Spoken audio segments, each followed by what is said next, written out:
ధర్మస్థల సామూహిక ఖననాల కేసులో సిట్ తుది నివేదికని కోర్టుకు సమర్పించింది. ఏడాది కాలం పాటు దర్యాప్తు చేసిన సిట్ బృందం 7,000 పేజీల నివేదికని కోర్టుకు సమర్పించడం జరిగింది.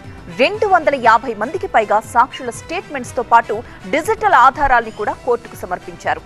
అయితే సిట్ నివేదికను కోర్టుకు సమర్పించిన సమయంలో ముసుగు మనిషి చిన్నయ్య కూడా న్యాయమూర్తి ముందు హాజరయ్యారు.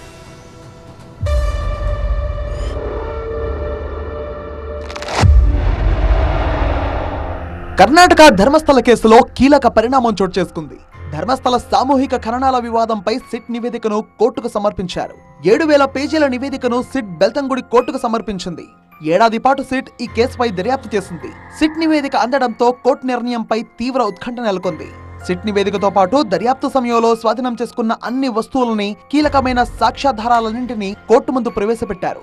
బంగళగుడ్డె ఆస్తి రిజిస్టర్ను కూడా కోర్టుకు సమర్పించారు. దర్యాప్తు సమయంలో స్వాధీనం చేసుకున్న ఇతర సామాగ్రి, సాక్ష్యాలను కూడా కోర్టు రికార్డుల్లో చేర్చారు.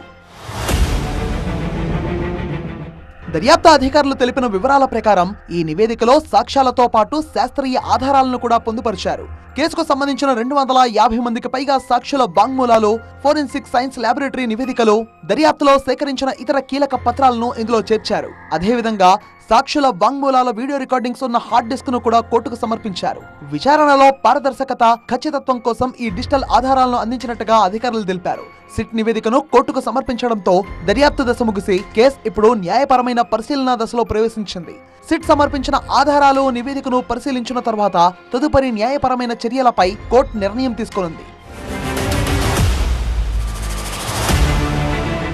ప్రాథమిక విచారణలో భాగంగా నవంబర్లో 3,923 పేజీల నివేదికను సిట్ సమర్పించింది. ధర్మస్థల ఆలయ పరిసరాల్లో మంజునాథ ఆలయ ధర్మాధికారి వీరేంద్ర హెగ్గడే ఆదేశాల మేరకు వందలాది మంది మహిళలు, మైనర్లను హత్య చేసి పూడ్చిపెట్టారనే ఆరోపణలను సిట్ నిరాధారమని తేల్చింది. ఫిర్యాదుదారుడైన చిన్నయ్య చేసిన రహస్య ఖననాలు అనేవి కల్పితమని తేల్చింది. అస్థి పంజరాలు, ఎముకలు, పుర్రెలను ఫోరెన్సిక్ ల్యాబ్ కు పంపక వాటిలో అనుమానాస్పదంగా ఏమీ లేదని నిర్ధారించారు. ఈ కేసు విచారణలో భాగంగా మొత్తం 255 మంది సాక్షుల వాంగ్మూలాలను సిట్ రికార్డ్ చేసింది.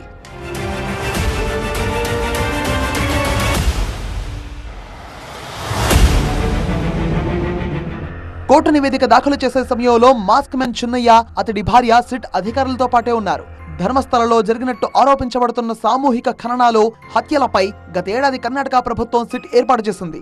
కోర్టుకు తుది నివేదిక సమర్పించడంతో ఈ కేసు కీలక మలుపు తీసుకుంది. మొత్తం ఈ కేసులో కుట్ర బయటపడే అవకాశం ఏర్పడింది. ఫిర్యాదుదారుడు చిన్నయ్యపైనే తప్పుడు సాక్ష్యం చెప్పినందుకు సిట్ కేసులు నమోదు చేసింది. తనను కొందరు వ్యక్తులు బెదిరించి ఆర్థిక ప్రలోభాలు చూపి వీరేంద్ర హెగ్గడేను ఇరికించేందుకు తప్పుడు ఫిర్యాదు చేయించారని చిన్నయ్య స్వయంగా కర్ణాటక హైకోర్టును ఆశ్రయించడం ఈ కేసులో మరో కీలక పరిణామంగా చెప్పుకోవాలి.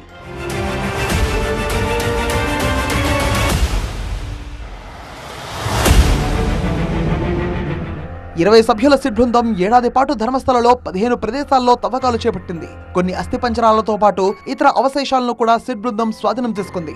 అయితే సిట్ నివేదికపై కోర్టు ఏ నిర్ణయం తీసుకుంటుందో, కర్ణాటక ప్రభుత్వం ఈ వ్యవహారంపై ఎలా స్పందిస్తుందో వేచి చూడాలి.